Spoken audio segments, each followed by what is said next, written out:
Assalamualaikum warahmatullahi wabarakatuh. Pemirsa Gapai Kemuliaan yang dirahmati Allah, apa kabar Anda hari ini? Semoga Anda senantiasa sehat dan selalu berada dalam lindungan Allah Subhanahu wa Ta'ala. Amin ya Robbal Alamin. Alhamdulillah, senang sekali hari ini saya Eva Yunizar kembali hadir menjumpai Anda dalam program kesayangan kita, Gapai Kemuliaan.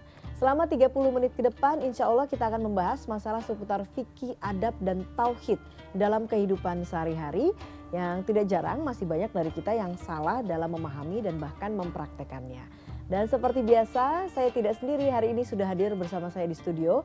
Ada gurunda kita semua, Kiai Haji Muhammad Faiz. Assalamualaikum Kiai. Waalaikumsalam warahmatullahi wabarakatuh. Apa kabar Kiai, sehat? Alhamdulillah baik. Alhamdulillahirrahmanirrahim. Dan pemirsa, bagi Anda yang memiliki pertanyaan, silahkan Anda bisa kirimkan pertanyaan Anda baik berupa pesan teks maupun dalam bentuk video melalui nomor WhatsApp yang tertera di layar kaca. Anda juga berkesempatan untuk bertanya langsung kepada Kiai Faiz melalui sambungan Zoom yang nanti secara teknis akan ditentukan oleh tim Gapai Kemuliaan. Baiklah, bahasan pertama kita kali ini adalah terkait mati syahid dalam Islam. Nah Kiai, belakangan memang sering dibahas soal mati syahid, terutama pada saat kemarin ya ada pandemi Corona, pandemi COVID-19. Nah sebetulnya apa definisi mati syahid itu Kiai, dan apa kriterianya sehingga bisa dimasukkan dalam golongan mati syahid? Syahid itu dari kata-kata syahadah. Syahadah itu persaksian. Makanya kita kan mengucapkan 2 kalimat syahadat karena kita bersaksi bahwa Allah itu Tuhan kita dan Nabi Muhammad itu adalah utusan Allah. Maka syahid ini adalah orang yang disaksikan oleh Allah menjadi orang yang terbaik. Terbaik ketika dia berani katakanlah ya, melepaskan apa yang paling berharga dalam dirinya. Ya tentu paling berharga kan adalah jiwa dan raga. Itu untuk membela ajaran agama Allah dalam makna yang luas. Ini adalah orang yang kemudian disebut dengan syahid. Nah, kalau bicara tentang syahid, maka ulama itu ngasih 3 kriteria. Yang 2 itu yang kita harus impikan, yang 1 jangan sampai terjadi. Yang pertama itu adalah syahidud dunya wal akhirah. Orang yang meninggal, wafatnya itu menjadi saksi. Puncak pengabdian dia kepada Allah Subhanahu wa Ta'ala. Apa contohnya? Ini contohnya adalah seperti sahabat Nabi yang wafat di perang Uhud, yang wafat di perang Badar.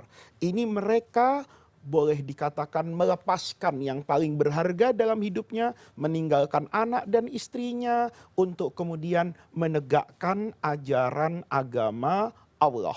Ini namanya syahidud dunya wal akhirah. Dia ketika wafat tidak dikafani, tidak dimandikan, tidak dikafani dan tidak disolatkan. Langsung kemudian masuk ke kuburan. Ini namanya syahidud dunya wal akhirah. Ada orang yang kemudian dihukumi sebagai syahidul akhirah. Orang yang syahid di akhirat. Apa artinya?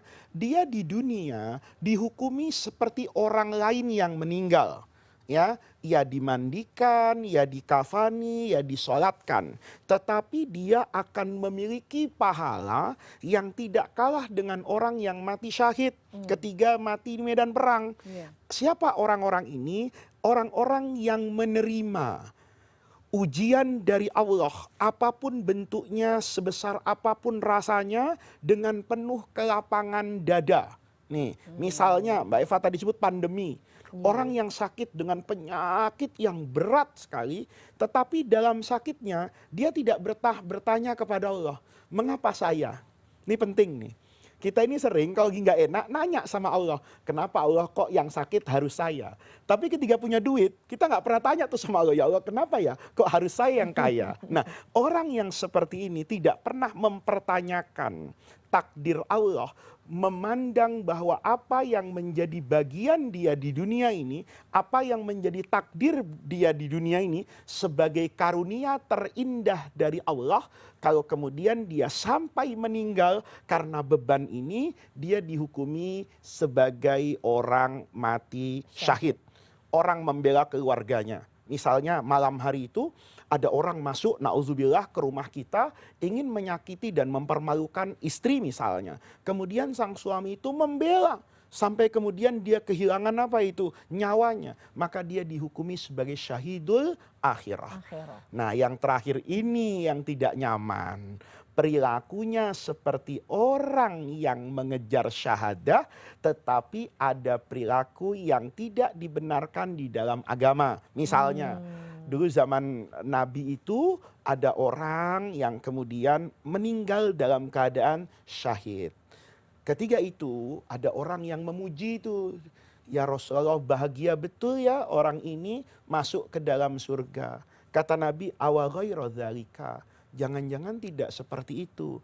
Apa maksudmu ya Rasulullah? Nabi diam saja pergi. Maka diselidiki. Ternyata orang tadi menyembunyikan harta rampasan yang seharusnya diserahkan kepada Nabi, yang akan dibagi oleh Nabi dengan akuntabilitas dan integritas. Tetapi dia ngambil duluan. Ini sama dengan orang yang ngambil komisi, korupsi. Nah, itu kata Rasulullah, awal ghairu dzalika. Maka kata ulama, orang yang seperti ini itu hanya dapat pujian dunia. Tapi nanti di akhirat Allah akan bangkitkan orang itu hasba niyatihim. Oh, kamu kan niatnya teriak takbir di medan perang itu supaya disebut pemberani, mujahid fisabilillah, waqad kana, dan kamu sudah dapat itu.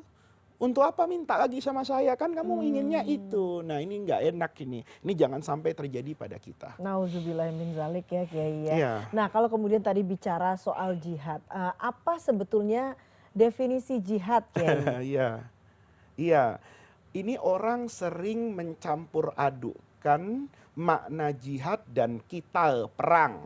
Padahal kedua-duanya itu memiliki aspek yang sama dan juga memiliki aspek yang berbeda. Begini, jihad itu umum. Dia punya bentuk yang bermacam-macam. Bisa jadi bentuknya itu peperangan. Oke. Bisa jadi bentuknya memberi makna dalam hidup. Kata Rasulullah misalnya, siapa orang yang keluar dari rumahnya mencari ilmu, fahuwa fi sabilillah, maka orang tadi dihukumi ada di jalan Allah hatta yarji'a, sampai dia masuk ke rumahnya lagi. Nih para orang tua yang punya anak di pesantren berpisah dengan buah hatinya bertahun-tahun, itu anaknya dihukumi fisabilillah. Kalau dia meninggal di pesantren, maka dia dihukumi meninggal fisabilillah. Padahal dia tidak sedang berperang, tapi dia sedang belajar. Orang yang mencari ilmu bisa jadi dengan tulisannya kan, dia menulis karya-karya ilmiah, atau sekarang misalnya kulwit di Twitter itu, tetapi dengan isi yang baik, memberi pencerahan di Instagram. Ini juga sebetulnya bagian dari jihad. Jadi jihad itu banyak bentuknya, di dalamnya ada bagian yang namanya peperangan, tetapi nanti kita harus katakan tidak semua jihad itu harus berperang, dan tidak setiap peperangan itu bisa diartikan dengan jihad. Gitu loh. Maka timbul pertanyaan mungkin, lalu sejatinya jihad itu apa, Pak? Iya, sebetulnya apa jihad itu Kiai? Jihad Kalau itu memang bukan sebetulnya hanya kalau terkait kita perang. lihat dari awal itu kan ada definisi macam-macam seperti perang. Tujuan perang dalam Islam itu apa? Raddul udwan, menolak, menghentikan permusuhan, memberantas kezaliman. Misalnya, kita jernih berpikir, 13 tahun Rasulullah di Mekah itu nggak ada syariat perang. Ya kan, kata Quran, wa'arid anil jahilin, sudah nggak usah dilayani. Begitu sampai di Madinah, perang itu bukan dengan kata-kata perintah loh, tapi kata-kata yang pertama tuh uzina. Uzina tuh diizinkan. Lilladzina yuqataluna, buat orang-orang yang diperangi, bi annahum zulimu, karena mereka dizalimi, wa ukhriju min diyarihim, diusir dari tanah airnya. Seandainya dulu orang di Mekah yang menentang Nabi tidak melakukan kezaliman kepada Rasulullah, tidak zalim kepada kaum muslimin, tidak mengusir kaum muslimin dari tanah tumpah darahnya, mungkin nggak ada syariat yang namanya peperangan. Makanya dalam Quran dikatakan perang itu bukan sesuatu yang ideal. Kutiba alaikumul qitalu wa huwa kurhun lakum. Sebetulnya tidak ada orang yang mau disuruh perang. Tapi kata Allah, ini adalah jalan yang terakhir dan terbaik. asa antakrahu syai'an, boleh jadi itu kamu benci sekarang, tetapi itu mendatangkan kebaikan. Jadi konteksnya itu berbeda-beda. Oke. Negeri kita pernah mendengar yang namanya resolusi jihad yang dijadikan hari santri hari ini. Itu karena Hadratus Syekh, pemimpin tertinggi Nahdlatul Ulama, mengeluarkan resolusi jihad. Apa isinya? Perang kan? Iya. Membela tanah air Indonesia. Iya. Itu dikatakan bagian dari jihad. Konteksnya kenapa? Karena ada Belanda yang menjajah, karena ada Jepang yang menjajah, karena ada sekutu yang menjajah. Oke. Nah, maka jihadnya dalam bentuk apa ini? Perang. Perang. Nah, perang itu tujuannya apa? Mengusir penjajah. Agar saya anak bangsa merdeka, belajar, menentukan arah negerinya dengan kesepakatan bersama, bukan didikte oleh bangsa asing. Oke. Hari ini Mbak Eva, mungkin cara jihad kita tidak lagi dengan perang. Betul. Mungkin tidak lagi dengan memanah. Misalnya nih, ada hadis Nabi bilang, ajarkan anakmu memanah dan berenang. Kemudian ada orang mengatakan, oh berarti itu dua olahraga yang ada hadisnya. Iya betul, tetapi tujuan maghza Rasul bukan itu. Memanah itu pada zaman Nabi itu senjata yang paling canggih. Kalau pedang kan harus ketemu. Iya. Tapi kalau memanah kan aman Dari yang jauh ya? memanah dari jauh. Ya, asibahah. Di Arab tuh jarang air. Maka orang Arab tuh tidak banyak yang bisa berenang.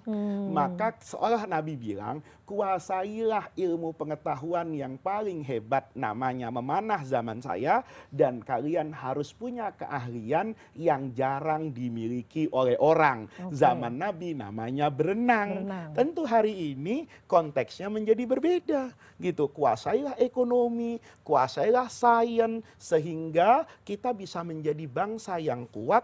Itu bagian dari jihad. Oke, baiklah Kiai. Kita akan lanjutkan lagi Iya. Kiai, tapi kita harus break terlebih dahulu.